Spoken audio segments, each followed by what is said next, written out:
Quiero compartirles en este momento la reforma de Nehemías. Bueno, debemos decir parte de la reforma, no podemos concentrarnos en todas las cosas que él hizo.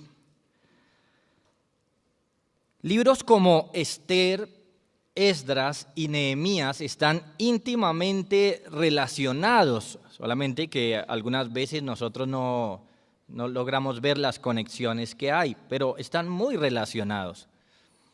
Por ejemplo, Esther fue reina en el tiempo del rey Asuero, quien fue padre del rey Artajerjes, y este último fue el que le dio a Nehemías la bendición, digámoslo así, de volver a Jerusalén a reconstruir el muro. Entonces, como lo nota, ahí ya tenemos cierta relación entre estos personajes. Esther nos narra la situación de los judíos que estaban en Persia, mientras que Nehemías y Esdras nos narran la situación del pueblo en Jerusalén. Entonces ahí tenemos las diferencias. Se nos está narrando qué está pasando con el pueblo, pero desde lugares y perspectivas diferentes. Así que tenemos en Esdras y Nehemías la situación, el retorno de los judíos a Jerusalén, su situación moral, religiosa y política allí. Encontramos en las Sagradas Escrituras entonces también el libro de Nehemías, el cual nos habla de la condición de Judá años después de la deportación a Babilonia, desde la perspectiva de este hombre, de Nehemías. Nos narra el regreso o uno de los regresos, una de las etapas del regreso del pueblo de Judá a su tierra. Nos está narrando propiamente la profecía de Jeremías que decía que 70 años duraría ese mal y nos cuenta cómo se dieron esas cosas. Nehemías entonces puntualmente nos enseña el tercer retorno y el tema de la reconstrucción del muro de Jerusalén. Artajerjes I, como es conocido en la historia, a quien Nehemías servía como copero, hijo del rey Asuero, hizo en su momento cesar la obra de reconstrucción del muro por los grandes enemigos que tenía el pueblo de Israel, el pueblo de Judá principalmente. En Esdras capítulo 4, verso 6 en adelante leemos lo siguiente. Y en el reinado de Asuero, en el principio de su reinado, escribieron acusaciones contra los habitantes de Judá y de Jerusalén. También en los días de Artajerjes escribieron Bislán, Mitrídates, Tabeel y los demás compañeros suyos a Artajerjes, rey de Persia, y la escritura y el lenguaje de la carta eran en arameo. Reún, canciller, y Sinsai, secretario, escribieron una carta contra Jerusalén al rey Artajerjes. Verso 11, y esta es la copia de la carta que enviaron al rey Artajerjes. Tus siervos del otro lado del río te saludan. Sea notorio al rey que los judíos que subieron de ti a nosotros vinieron a Jerusalén y edifican la ciudad rebelde y mala, y levantan los muros y reparan los fundamentos. Ahora sea notorio al rey que si aquella ciudad fuere reedificada y los muros fueren levantados, no pagarán tributo, impuesto y rentas, y el erario de los reyes será menoscabado. Ahí podemos seguir leyendo la carta, pero como lo notan, tenemos estos enemigos del pueblo que no quieren que ellos construyan.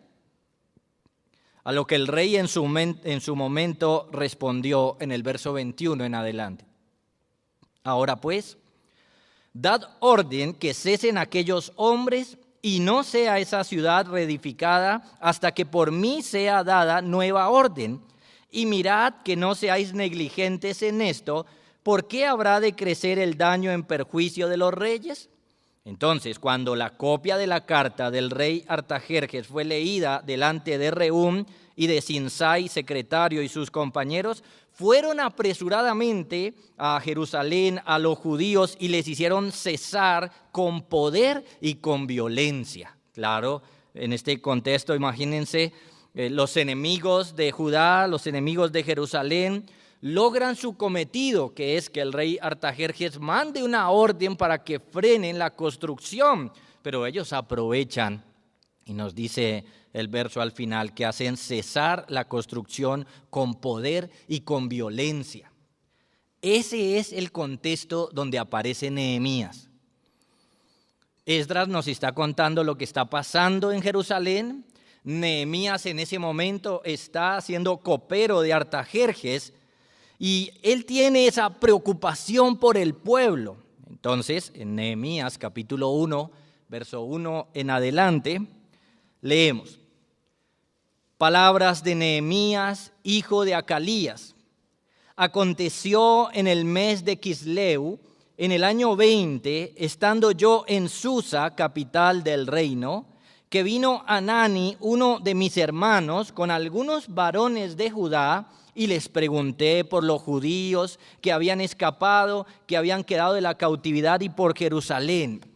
Y me dijeron: el remanente, los que quedaron de la cautividad allí en la provincia, están en gran mal y afrenta, y el muro de Jerusalén derribado y sus puertas quemadas a fuego.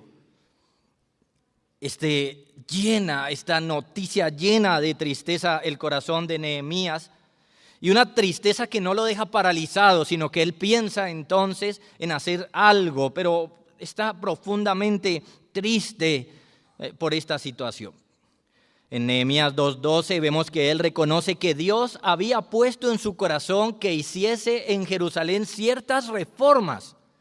Así que Nehemías, con todas las dificultades, con enemigos de afuera del pueblo como Sanbalat, Tobías, también samaritanos, árabes, amonitas, moabitas y los de Asdod, en contra de ellos, y enemigos de adentro también, de adentro del pueblo, como el sacerdote Eliasib, que había emparentado con Tobías, emprendió la obra de reconstruir el muro y una serie de reformas en el pueblo. Ahora quiero llamar su atención entonces al capítulo 13 de Nehemías, que nos cuenta varias de esas reformas. La primera de esas reformas es en cuanto a los matrimonios mixtos. Lo podemos ver en el capítulo 13, verso 1 al 3, y también en los versos 23 al 31. En el verso 1 se nos dice: aquel día se leyó en el libro de Moisés, oyéndolo el pueblo, y fue hallado escrito en él que los amonitas y moabitas no debían entrar jamás en la congregación de Dios. Como lo notan, a través de la palabra de Dios se vio y se recordó las disposiciones de Dios con relación a que el pueblo no emparentara con otros pueblos. Aquí en especial se mencionan amonitas y moabitas, pero más pueblos, por supuesto, si usted conoce la historia de Israel. No quería el Señor que emparentaran con otros pueblos. Nehemías entonces, como un hombre piadoso, trae a la memoria el vivo ejemplo de Salomón, que pecó al tomar mujeres extranjeras y usó ese ejemplo para llamar al pueblo al arrepentimiento. Verso 26. ¿No pecó por esto Salomón, rey de Israel? Bien, que en muchas naciones no hubo rey como él, que era amado de su Dios. Y Dios lo había puesto por rey sobre todo Israel. Aún a él le hicieron pecar las mujeres extranjeras. Por supuesto, frente a ese ejemplo tan grande como fue el pecado de Salomón, lo que queda claro es que es un error grande que el pueblo siga uniéndose con personas extranjeras. Es un pecado que es inaceptable. Ya Esdras había trabajado esto, pero una vez más el pueblo está volviendo a tener personas que no son del pueblo. Así que Nehemías, indignado por el pecado del pueblo, desde su posición como gobernador, tomó una decisión fuerte, se paró en una posición firme que leemos en el verso 25. Y reñí con ellos y los maldije, y herí a algunos de ellos, y les arranqué los cabellos, y les hice jurar diciendo: no daréis vuestras hijas a sus hijos, y no tomaréis de sus hijas para vuestros hijos, ni para vosotros mismos. Ahora, normalmente cuando leemos un pasaje como estos, muchas veces viene a nuestra mente como que este hombre es un exagerado por lo que está haciendo. Pero para poder entender realmente lo que él está haciendo es poder percibir la gravedad del pecado que estaban cometiendo. El mismo Esdras les dice en su momento que tenían que despedir a esas parejas y a esas familias que habían formado, porque si no el Señor los iba a destruir ya por completo. Era un asunto serio. Segundo, hizo reformas en el uso y servicios del templo. Verso 4 al 14. En cuanto al uso del templo, hizo reformas porque el mismo templo que sirvió, que era para la adoración a Dios, sirvió ahora para hospedar a uno de los más grandes enemigos del pueblo de Dios. El sacerdote Eliasib mismo le hizo vivienda dentro del templo a Tobías.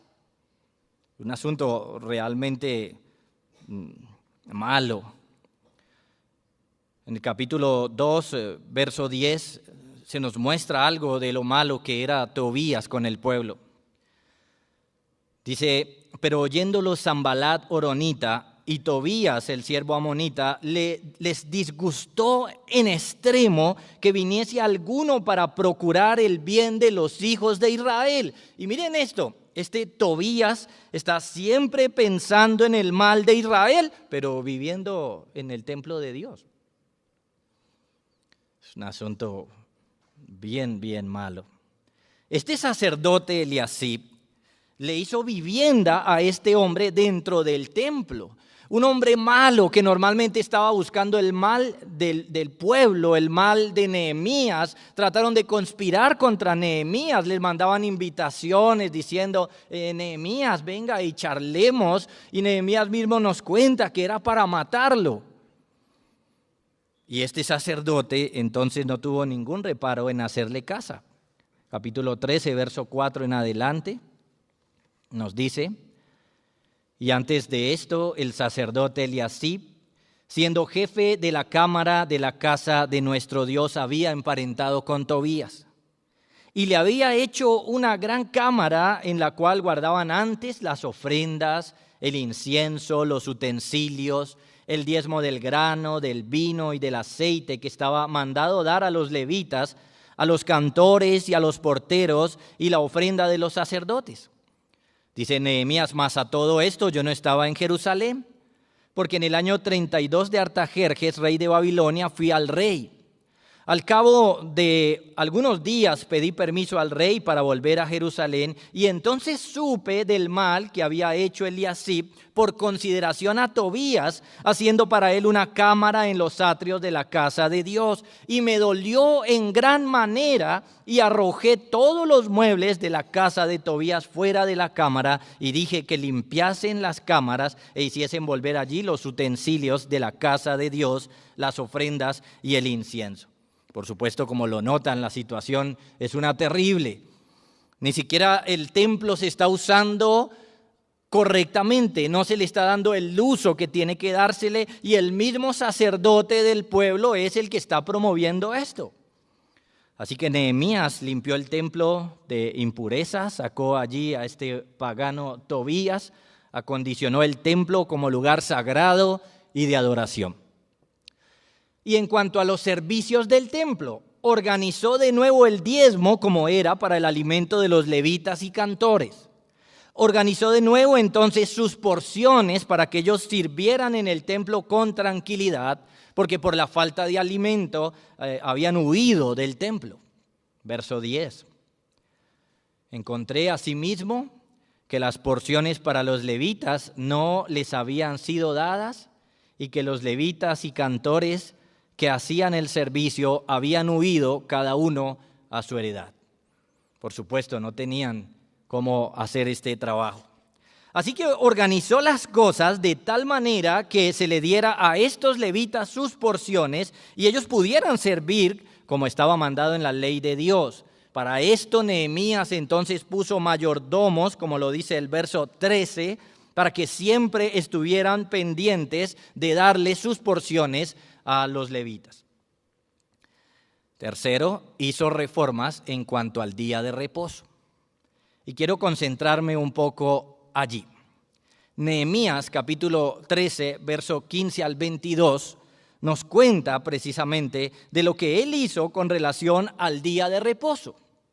En el verso 15 dice: en aquellos días vi en Judá a algunos que pisaban lagares en el día de reposo y que acarreaban haces y cargaban asno con vino y también de uvas, de higos y de toda suerte de carga, y que traían a Jerusalén en día de reposo, y los amonesté acerca del día en que vendían las provisiones.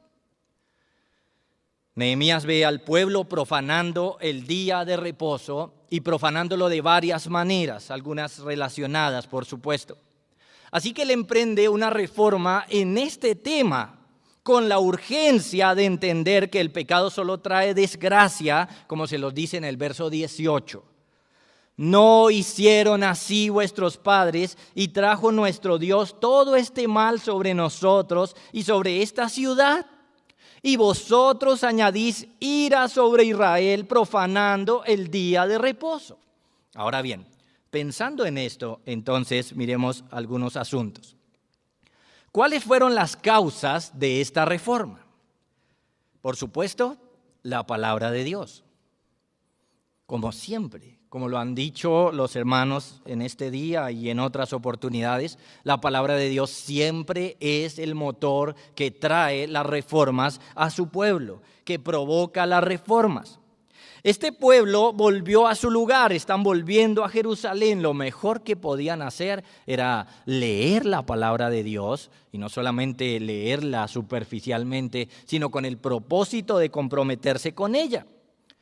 Hemos leído, por ejemplo, o hemos visto en algunas oportunidades cuando analizamos Esdras y Nehemías, cómo la lectura de la palabra de Dios en este tiempo recobró un valor diferente al que había tenido.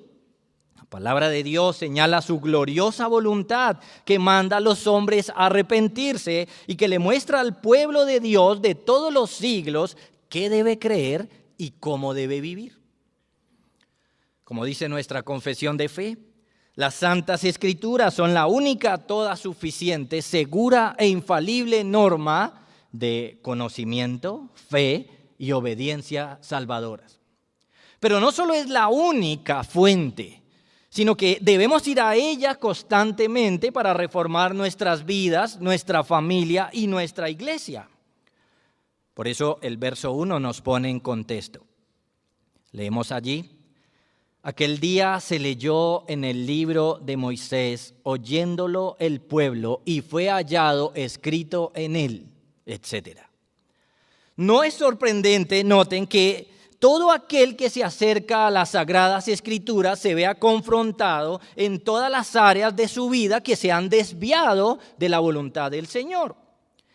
En esta oportunidad leyeron la palabra de Dios en el verso 1, la cual los iluminó acerca del pecado de los matrimonios mixtos. Pero si analizamos con cuidado todo el capítulo 13, nos damos cuenta que Nehemías una y otra vez volvía al pueblo a la palabra de Dios. Por ejemplo, para efectuar las reformas que necesitaba con relación a los matrimonios mixtos, en el verso 26 citó a Salomón, o citó la historia de Salomón, la vida de Salomón. Le recordó los profetas que le anunciaron el mal de profanar el día de reposo en el verso 18. Así que la luz gloriosa de la palabra de Dios fue la que llevó a efectuar las reformas que vemos en este capítulo. Es la palabra de Dios siempre la que llevará a la iglesia, nuestras vidas, nuestras familias, a una reforma bíblica, como decía el pastor Piñero. Ahora bien, ¿en qué se basó esta reforma? Nehemías, al volver a Jerusalén, luego de un tiempo de haber estado fuera, observó tanto al pueblo de Israel como los pueblos que lo rodeaban. Y noten que aquí tenemos algo bien interesante, porque Nehemías estaba analizando al pueblo de Israel y estaba analizando al pueblo que lo rodeaba. Y precisamente esto nos hace un llamado a conocernos a nosotros mismos, pero también a conocer a los que nos rodean. Porque nosotros somos hijos de nuestro tiempo. Los males de nuestro tiempo son nuestros males.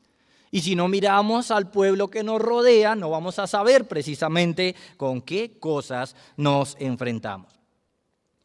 En el verso 15 vemos que observó a algunos trabajando y otros realizando actividades de comercio en el día de reposo.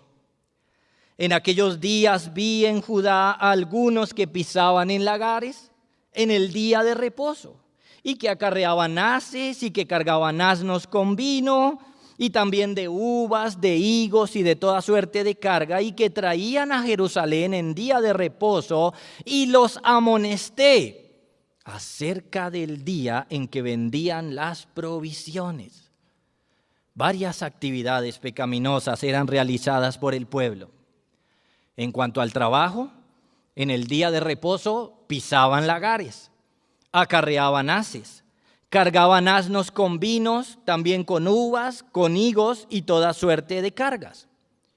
Y en cuanto al comercio, traían a Jerusalén en día de reposo y compraban de otros también sus productos, todo lo cual es una violación al día establecido por Dios desde la creación del mundo, del cual se nos dice: acuérdate del día de reposo para santificarlo. 6 días trabajarás y harás toda tu obra, mas el séptimo día es reposo para Jehová tu Dios. No hagas en él obra alguna tú, ni tu hijo, ni tu hija, ni tu siervo, ni tu criada, ni tu bestia, ni tu extranjero que está dentro de tus puertas, porque en 6 días hizo Jehová los cielos y la tierra, el mar y todas las cosas que en ellos hay, y reposó en el séptimo día. Por tanto, Jehová bendijo el día de reposo y lo santificó. Pero tenemos aquí al pueblo judío, aquel que directamente había recibido esta ley de Dios, haciendo exactamente lo contrario a lo que el Señor les había mandado. Ya habían sido castigados por eso, por violar el día de reposo.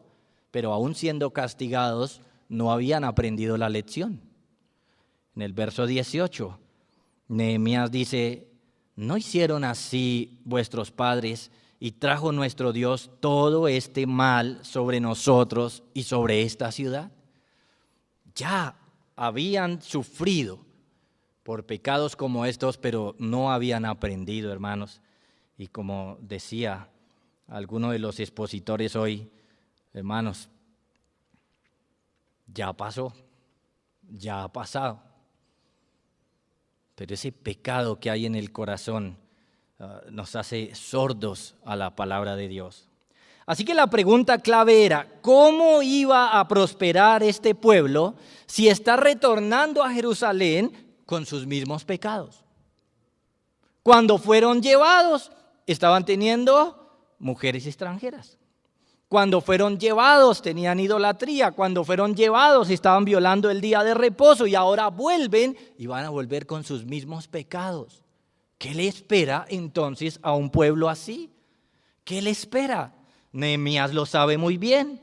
Y él quiere emprender unas reformas que traigan bendición al pueblo. Por lo tanto, no podía dejar que estas cosas siguieran adelante. Así que Nehemías los amonesta acerca del día. Que este no es el día para realizar esas actividades. Que ese no es el día para el trabajo, y específicamente no es el día para el trabajo de comerciar sus productos, comprar y vender. Que ese no es el día. Ahora, no solo vio el pecado de Judá, sino que además vio la influencia de los pueblos vecinos, la influencia negativa de su entorno. Verso 16 y 17 nos dice: También había en la ciudad tirios que traían pescado y toda mercadería y vendían en día de reposo a los hijos de Judá en Jerusalén. Y reprendí a los señores de Judá y les dije: qué mala cosa es esta que vosotros hacéis, profanando así el día de reposo. Estos tirios no eran el pueblo de Dios y seguramente no conocían la ley de Dios, y aunque la conocieran, no prestaban atención a ella, no tenían temor de Dios ni les importaba, como es normal de todo aquel que no conoce a Dios. Ellos habían visto en Jerusalén una buena plaza comercial. Habían visto en los judíos, en este pueblo y en el día de reposo, un buen día para comerciar sus productos. Pero nos dice Jeremías que reprendió a los señores de Judá. ¿Por qué?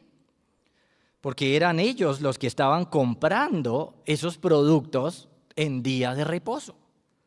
No solamente ellos mismos estaban trabajando y estaban llevando productos a Jerusalén, sino que también en día de reposo iban y le compraban a personas de otros pueblos también los productos que ellos traían. Y les decía: qué mala cosa es esta que vosotros hacéis, profanando así el día de reposo.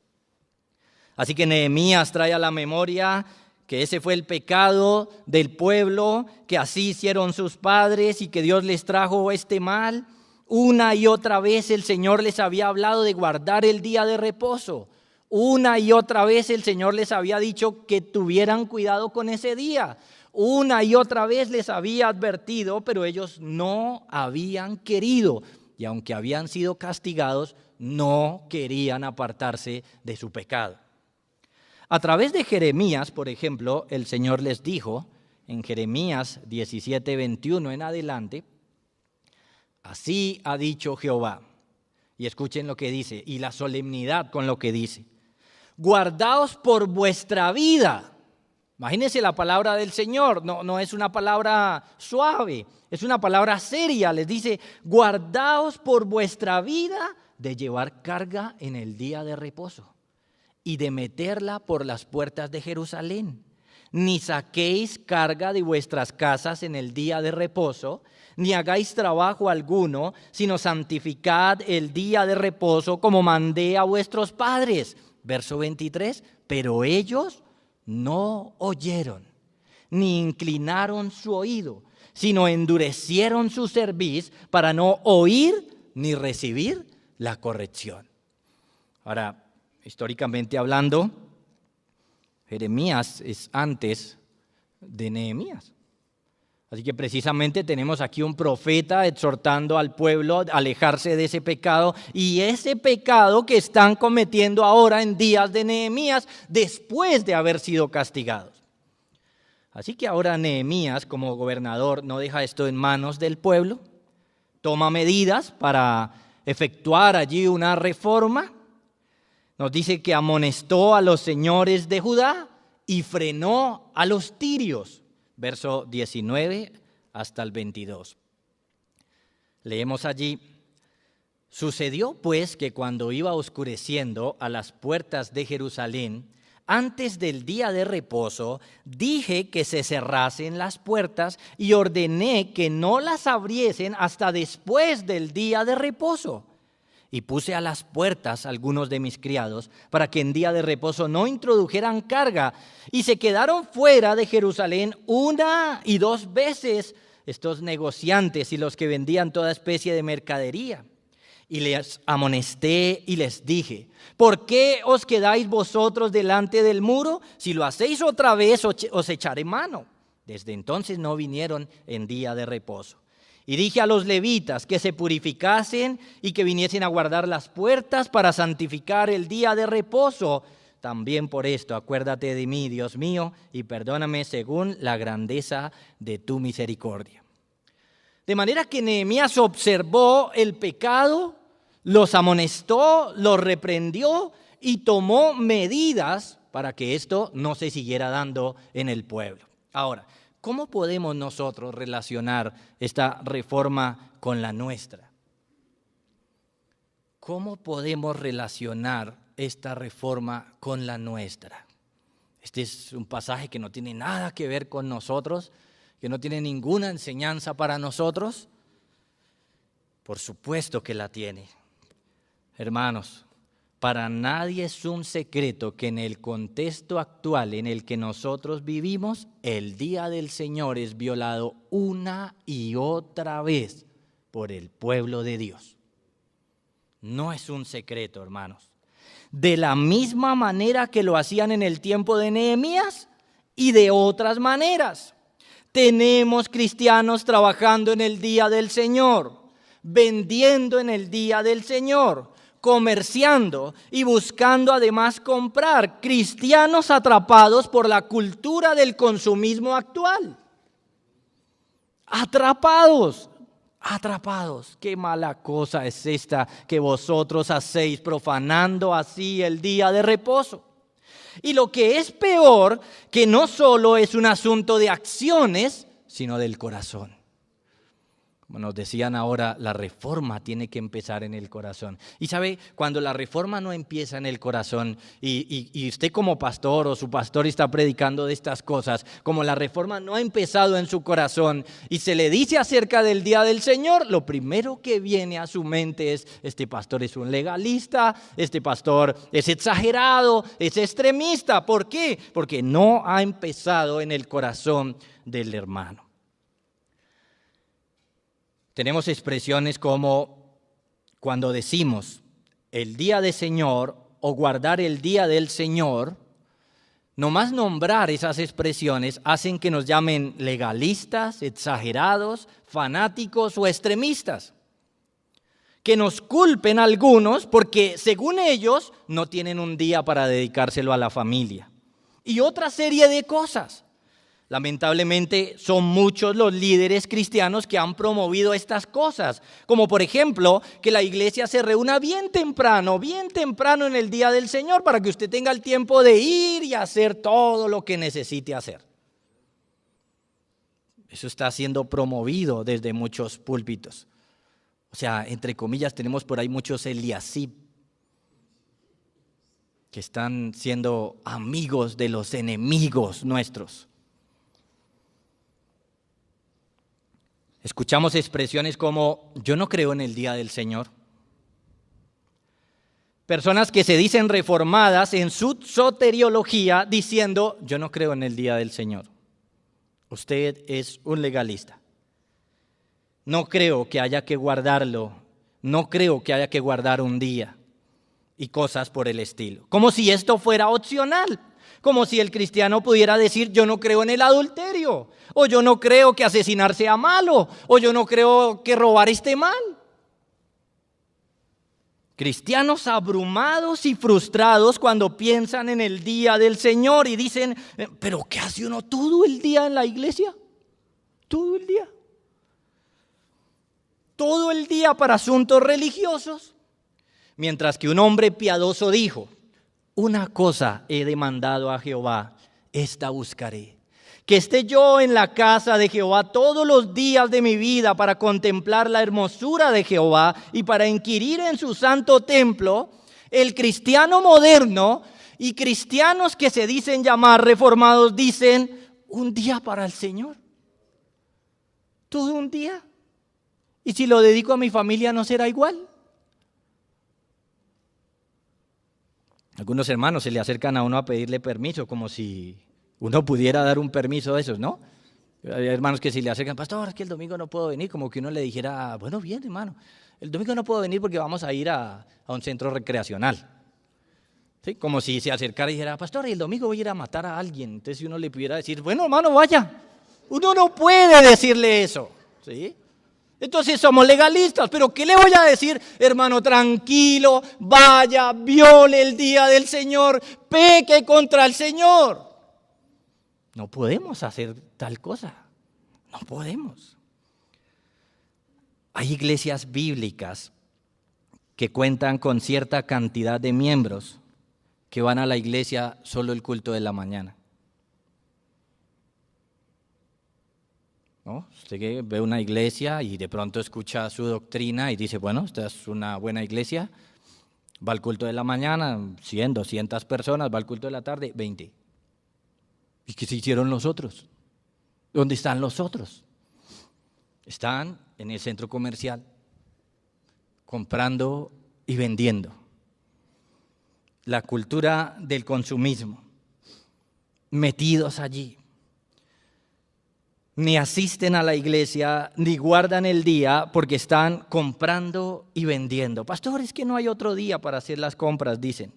Qué mala cosa es esta que vosotros hacéis, profanando así el día de reposo. En su ignorancia no se dan cuenta voluntariamente que los mandamientos de Dios son 10 y no 9. Niegan el cuarto y lo quieren negar. No entienden que así como el cristiano no debe robar, no debe matar, no debe cometer adulterio, tampoco debe violar el día del Señor. Qué mala cosa es esta que vosotros hacéis, profanando así el día de reposo. Necesitamos, hermanos, como hemos escuchado en este día, una verdadera reforma bíblica. Necesitamos, hermanos, poner el corazón en la palabra de Dios. Necesitamos ser transformados desde lo profundo de nosotros mismos, ver lo que el Señor ve como bueno, valorar lo que Él valora, respetar lo que Él quiere que respetemos, que guardemos su día. Es uno de los pilares, hermanos. Recuerden, hoy estábamos viendo estas características de una iglesia reformada y se nos decía que una iglesia reformada, pero debiéramos decir un corazón reformado también. Es alguien que tiene la ley como norma de conducta. No quiero terminar sin mencionar a aquel que es Señor del día de reposo.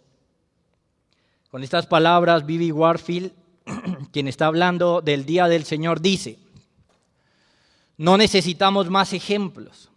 Nada puede ser más claro que el hecho de que nuestro Señor y los escritores del Nuevo Testamento trataban a los 10 mandamientos como la personificación de los elementos de la moralidad esencial, obligatorios para todos los tiempos y válidos para todas las circunstancias de la vida. Toda referencia a ellos tiene el propósito no de desacreditarlos. En la Escritura nunca encontramos algo así, sino de limpiarlos de los agregados oscuros de años de falta de comprensión y de tradición profana y enfocar su esencia misma en irradiar por doquier su más puro contenido ético.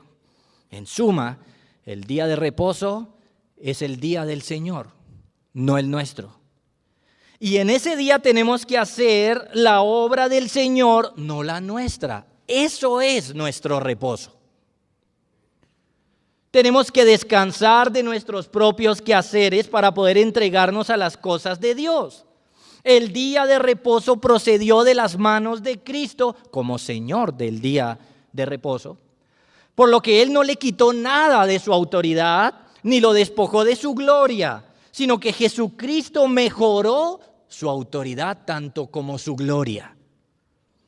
Al igual como lo hizo con los otros mandamientos, lo limpió de las malas interpretaciones farisaicas, lo limpió de lo que era local o temporario, lo limpió de las prácticas nacionalistas del pueblo de Israel, de sus malas interpretaciones, lo limpió para asegurar su pureza y marchó adelante con su contenido para nosotros. Así que, hermanos, en este día, ¿cuánto necesitamos una reforma como la de Nehemías? Es decir, una reforma en cuanto a cómo guardamos el día del Señor. Necesitamos reformar nuestra mentalidad del día del Señor por una bíblica. Necesitamos reformar nuestra práctica del día del Señor conforme a las Escrituras. Necesitamos dejar de profanar el día del Señor. Qué mala cosa es esta que vosotros hacéis, profanando así el día de reposo. Debemos aprender de Nehemías lo mal que es esto, lo terrible que es profanar el día del Señor, pecando así contra nuestro buen Salvador. Debemos aprender de Nehemías, poner en alto lo que la palabra de Dios dice acerca del día de reposo cristiano. Debemos aprender de Nehemías a tomar decisiones y medidas que nos alejen del pecado. Como lo decía en la sesión anterior el pastor Piñero, no es solamente orar, hay que tomar decisiones, hay que moverse. Y como iglesia debemos movernos a valorar, respetar y guardar el día del Señor. Debemos aprender de Nehemías a valorar el día que Dios desde su creación nos dio para su gloria y para nuestro bien. Oh hermanos, que Dios despierte nuestro espíritu y seamos reformados con relación al día del Señor. Qué mala cosa es esta que vosotros hacéis profanando así el día del Señor.